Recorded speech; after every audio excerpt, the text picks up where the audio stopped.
Hello, everyone. Welcome to Arash's World. Today we have a special guest, Genevieve Piturro. Welcome to Arash's World. Thank you, Arash. Wonderful. How are you feeling today? I'm feeling energized. I'm Very excited good. to talk to you. Awesome. That's great. So I'd like you to start off just presenting yourself briefly, and then we're going to talk about your book. But briefly, how would you describe yourself? A former corporate climber, and I'd say former corporate climber who jumped off the ladder when she found her purpose. Okay, that's an awesome introduction, and it's concise, to the point, and exactly what you will talk about here. Your book is called Purpose, Passion, and Pajamas: How to Transform Your Life, Embrace the Human Connection, and Lead with Meaning. You already had me by pajamas, but you added the clarification there. So let's talk about your book. Sure. Well, I always wanted to write it since the jump off the corporate ladder, because growing up, I didn't know about purpose. Nobody ever said to me, you should do something you love because we all have a purpose. They don't teach All I you that knew, at school, right? They don't teach you that. they don't The teach, they important stuff. should. They should, yeah. Yeah, no, it's all about find a job. And that's what I knew. So I wanted to find something exciting. And I thought I love TV, that would be exciting. So that's what I decided to do. And working in New York City, I did have some opportunities. And so for 12 years, I just climbed that ladder in television marketing. Soon, 12 years in, and it was a very exciting life. We'll never say it wasn't. It was a workaholic life. I was single, and I, had a good job. I had a good pay. I owned a co-op, and it filled every second of my life. But one quiet afternoon in my co-op, I heard a voice in me. And I know now it's a heart voice, but then I didn't know what it was. It sort of was a little scary because I know head voice, right? We all know that jibber jammer in our heads, but this was a quiet voice, and it asked me a question. It asked, if this is the next 30 years of your life, is this enough? And that really stopped me cold. And in seconds, I knew what it was asking. And I knew intuitively that I didn't want to do this another 30 years. I knew it would be lonely. I knew it would be tiring, and I knew it would leave me empty. But, for the first decade or so, it was crazy busy and it was exciting, but I could see it wouldn't last. So I realized that not having a family or children was something that I missed. And so I started reading to children in emergency shelters, where the police and the social workers took children who were hurt and in harm's way. And I never felt more grounded. I felt so close to those little ones. And I sat on the floor in my business suit, and they sat on the floor and, didn't speak a word. They were just already traumatized from wherever they'd been taken from. And they just sat and listened to me. And it was just something for me to do to help them stay a little calm so that they could go to sleep when I left. And then when I saw where they were sleeping, it broke my heart. It was cold, and they were sleeping huddled together in some cases, and on very small beds or cots, and they were in their clothes. And it was just a shock to see this. I was so ignorant. I'd never been to an emergency shelter. I didn't know what to expect. And I just had memories of my mom's warm, loving, fun bedtime for us kids. So I brought pajamas the next time, and again, very silent, but they took their pajamas except for one little girl, and she was so afraid of me, and she wouldn't take them. She was just so afraid. And finally, she watched me with all the other kids, and then she came over and she whispered to me, "What are pajamas?" And that's when I became obsessed with how many of these little girls are there out there. Yeah, what a touching, wonderful story. And let's put it into context. Also, this was 20 years ago when you More than made that, yes. that switch of following your intuition, which is something I would highly recommend to everyone. But and I'm going through it right now myself. So that's that shift. So you have you are by advanced by 20 years in terms of the experiences. So I'd like to know first, how difficult was it to embark on a new career, on a different path? And millions of people are going through that right now, especially after the effects of COVID. They're asking themselves that question that you're asking: is my job fulfilling me? Is it meaningful? Do I want to do this for the rest of my life or not? And a lot of people have switched there, and a lot of people have also turned towards coaching, like myself as well. So what would you say, how do we deal with the difficulties? Because there will be difficulties at first, really, right? Absolutely. Yes, yes. And in my book, it is an honest journey, and I put it on paper, the ups and the downs. I was so obsessed with this, the plight of these children at night, that all I could see was whatever I had to do, I wanted to do. I didn't have a plan. I didn't plan to do this.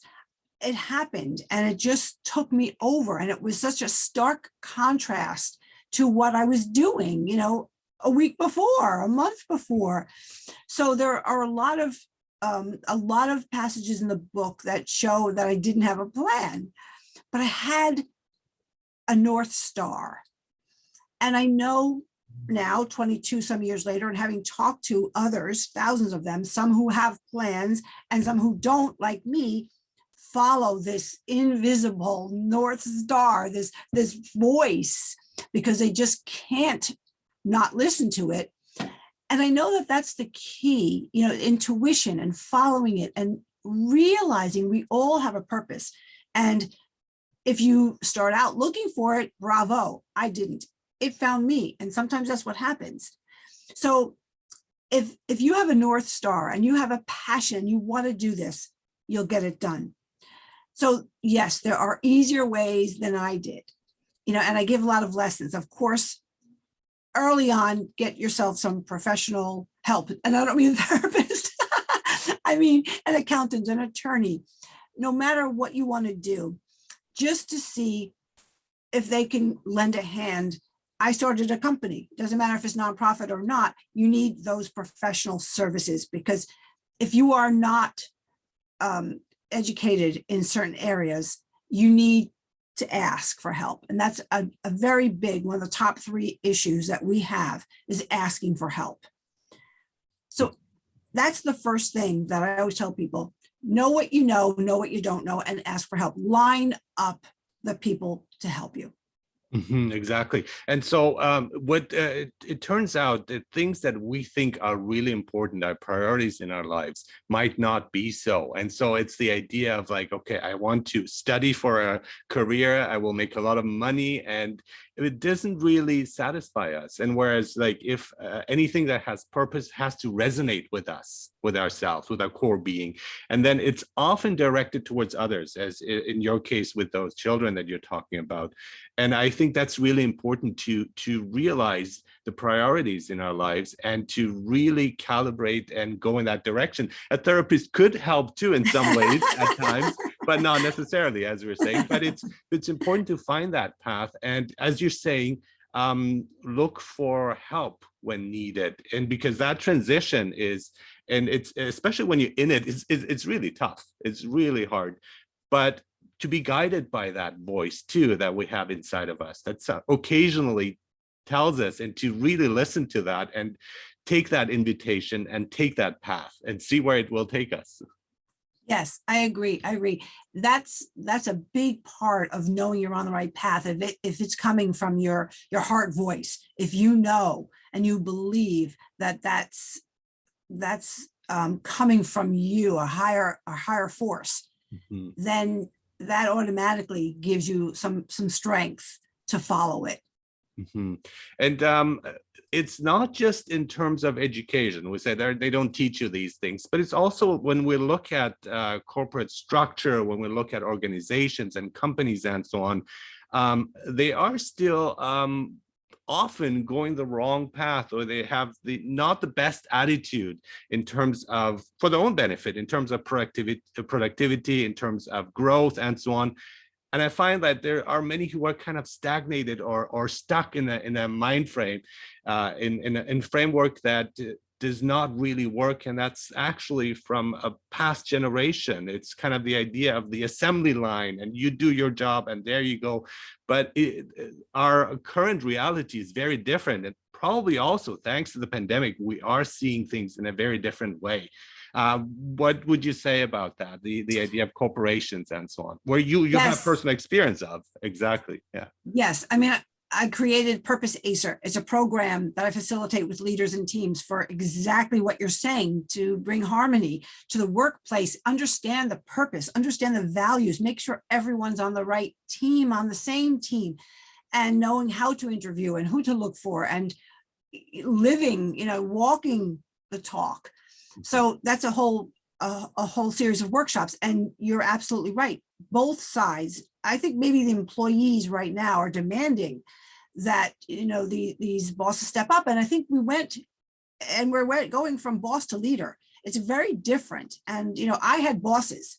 Luckily, I did meet a leader or two that, that I worked with, but it's very different. It's a very different person. And leaders are what we need and what we're demanding now. Exactly. And yeah, that's because they motivate the Inspire. workers. They Yes. inspire, right? And it's not just you have to do this and giving orders, and Not the military. not the military, exactly. But our structure is like that. If you look at companies, or again, it's kind of a military structure. You have the CEO, you have the generals, and the foot soldiers, which are the employees. And I think we do have to change that structure a bit. I mean, of course, we can't have a democratic company because there has to be some sort of structure to it. Somebody has to answer. But to make it more fluid, right? More dynamic. Yes, you're right. Somebody has to answer to the bottom line. It is somebody's shoulders that, that falls on, absolutely. But everything in between, from from communicating to including people in discussions, like you said, you can't take a vote. Who wants to raise, $1 million, and who wants to raise $200,000? Certainly, but there are certain questions to ask. There are certain conversations where there are doors that you can open to be even more successful, because you are including your team, and you're investing in them, and you're empowering them, and you're engaging them. All those words are valuable, and we've never used them as much as we're using them now. But they used to always say people will work harder for a pat on the back than for another dollar. We want that. We want to be part of something big and exciting. We want that. We don't just want to be given $1 and, thank you, it's 5 o'clock, you can go now. Yeah, and there are studies, psychological studies, that show that just like a mere thank you, and it's not that difficult to do, will inspire and motivate people. And it's really inclusion. We talk about in terms of diversity, which is of course hugely important, but inclusion also in terms of being part of the process, being part of the team, being asked, what do you think? Just an opinion. You don't have to follow up on it, but just feeling like validated. And I think a lot of jobs, you don't feel validated. You don't feel part of the company. It's like, okay, you just do your stuff on the assembly and that's it. And we don't want to hear about you anymore, right? So that kind of attitude really has to shift, and kind of a new culture that needs to come out of this. Yes, a shared culture. Exactly. Yes, everybody has their needs met, or for the most part. And it has to start before you hire someone. On both sides, it has to start before you take a job. You have to understand, and the people that want to hire you have to understand that you want to work somewhere that you feel that is adding meaning to your life, to the community, to the greater good. You have to listen to what they want, and if you can't provide that, it's not the right hire. In many cases with interviews, the actual interview is kind of overrated, because that's just acting skills. They do well, they perform well in those like half an hour and stuff, but if you look maybe at their experience, if you look at what they've done, which is actually more important, they kind of get misled by that. And I found like a lot of people who are good at interviews, they are covering some of the skills that they don't have. And so it's really like, I think also looking at the whole picture, the big picture, not just hiring. Okay, you look the part, great, we'll have you on. Yeah, everything's changing. And I think that there's this time that we have to have patience with, because right now there's so much, so many voices and so many demands, and so many people want to stand firm in what they know. And I think it's going to slowly, we have to find a place to meet. We're not there yet, but we're on the way because of this total, upheaval and this dramatic change. But certainly it can't be sustained. And I think it's good when people start their own business. And this is the United States of America, and everyone, has some enthusiasm and some dream to start it. So why not? And, you can make your rules as long as, you can pull a team together and you can stay afloat. And I think that we're in the middle of a real flux. And I'm excited to see where we all come together. Exactly. And I like the hybrid work now, that it can be like, yes, you got the office. And I think it's important. I'm not like, I think the office has its place as well, but also the option of working from home. And I think that kind of balance, that social contact in the office and then also working on your own from home, I think that is the ideal. It is. And I do think that we need to be together sometimes. Exactly. And there is something to be said for working together in cooperation and seeing people in person and getting out of the house and being social and relearning the human connection piece, and I do think that it's healthy to do that, and I hate to say people will be forced to do that, but I understand the health benefits, both mental and physical, of having, understanding that that's part of what the potential employer says is going to have to be a must. You have to understand that. And hopefully there are things there that are worth, giving that up. If you say, I really like to just stay in my pajamas all day, every day and work, hopefully you will find the meaning you get there and the benefits of being with other people 2 or 3 times a week. You will come to treasure that, even if you're resistant at first. And one of the things we don't look at enough, or we don't appreciate enough, is time affluence. And we are so like a workaholic. You mentioned that earlier, and I did have that phase as well, where you just want to work as much as you can for whatever reason. Often we say it's for money, but I think it's probably also trying to escape certain things about ourselves, realities we don't want to look at. It's an addiction as well, so you can be addicted to your work. And we don't take time to slow down, to be with others, to have that social contact with our friends, even having just me time and just like taking time off and say, I'm just going to do whatever I like to do.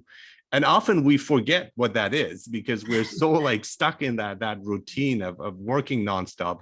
And I think we have to focus more on giving ourselves the breaks and more time to reflect, where the voice won't be heard if you're constantly on the go. You have to really slow down, and that inner voice will come out. It's kind of faint often, but then it's like gets stronger and stronger. And we need to take breaks to be able to listen to that voice and to hear it. Yes, you're right. Self-care has really dropped, and that's not good. That's not good. Yes. And a lot of leaders are incorporating some aspect of that, which is great. I understand you can't give everybody a massage every day. I get that, but there has to be some allowance, especially coming off the pandemic and COVID. You don't know what anybody's been through. There have been, a lot of things that have been very difficult. There are a lot of changes. Women have had a lot of changes because as a mother, as a nurturer, now they're faced with, they were home with the kids. They have to work, what are their bosses or leaders going to expect of them. There are so many parts of this that are difficult to manage, and self-care and patience with each other has got to be up there on the top of the list. Yes, absolutely. I think the shift is there, and mindfulness is becoming more accepted, more embraced, and even at the corporate structure. And so, I think that's really important. I want to go back to pajamas. So you have the Pajamas program, and I find that fascinating, just because what pajamas, and it ties in with what we're talking about, just what pajamas represent for me. I mean, it's kind of a more relaxed attitude. It's kind of calmness. And I like it at my son's school. They have pajama days where everybody Yes. comes in, and probably you've seen that, and including the teachers. Teachers, yes. And I think that's hugely important. I applaud that. And it really creates, I don't know, it's what does it create here? What kind of environment? It's right. It's comfort. Comfort, It's that's the it. self-care. It's they're physically warm and cozy, and we don't have enough of those sentiments in our daily lives. So we have to put on those clothes to remind us that we want to hug, that we want to feel safe and secure. It's the whole bedtime routine that means that's the foundation. We don't think about that, but I have thought about that because of the 20 some years I've been, as the founder of Pajama Program. What our moms, and my mom specifically, gave me, I didn't realize was a foundation for love and security, that I would know next morning she'd be there. If I had a test, or somebody said something mean to me, or if I had something to celebrate, I could run home, she'd be there. And the children I was meeting, didn't have that. And it's all wrapped up in a pair of pajamas. Yeah, that's always so moving when you have a child, a girl, that says, well, what are they? Because it seems like there's a part of life that they don't have access to, like love and comfort and security.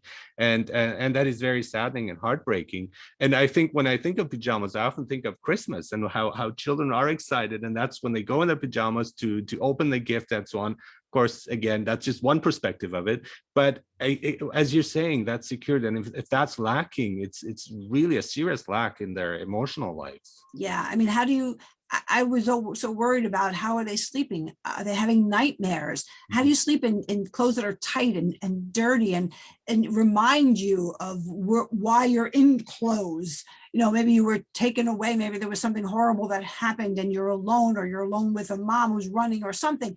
It's just the very opposite of comfort and safe. Yeah. And your program is, you are providing pajamas and books to children at risk? Yes, it's for the bedtime, the comfort, and yes, new pajamas and new books.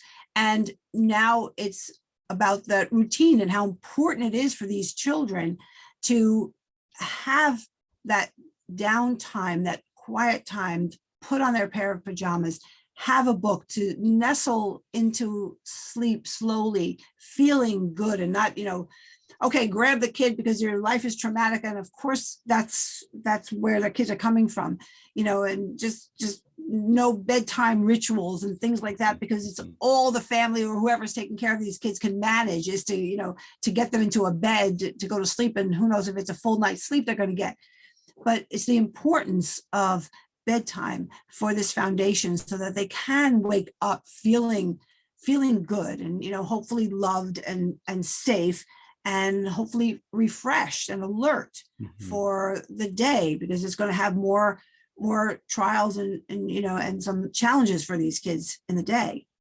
One of my concerns is books, though. I mean, I feel they're going like they're fading in many people's lives, and it's not the children. The children would still enjoy it, but it's often the parents who are not instilling that kind of routine that we're talking about, because they might not be reading books, right? So I think, right. And it's a shame, as somebody who grew up with books, and for me, books are hugely important. I love physical books, not the on-screen electronic versions. Right. I like to hold it in my hands, and I feel that we are missing out on this, and a lot of the new generations are not experiencing that.